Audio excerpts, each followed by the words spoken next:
امام صاحب کے پیچھے قرات ہم دہرا سکتے ہیں؟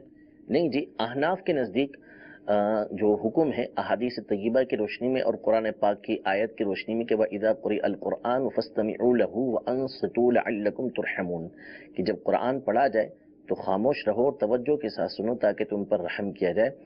یہ جو ہے وہ نماز کے لیے خاص طور پہ نازل ہوئی ہے کہ نماز میں جب امام قراءت کرے گا تو اس وقت پیچھے توجہ کے ساتھ سننا ہے۔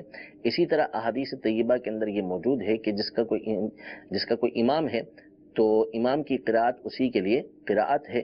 اسی طرح جب امام قراءت کرے تو پھر خاموش رہو۔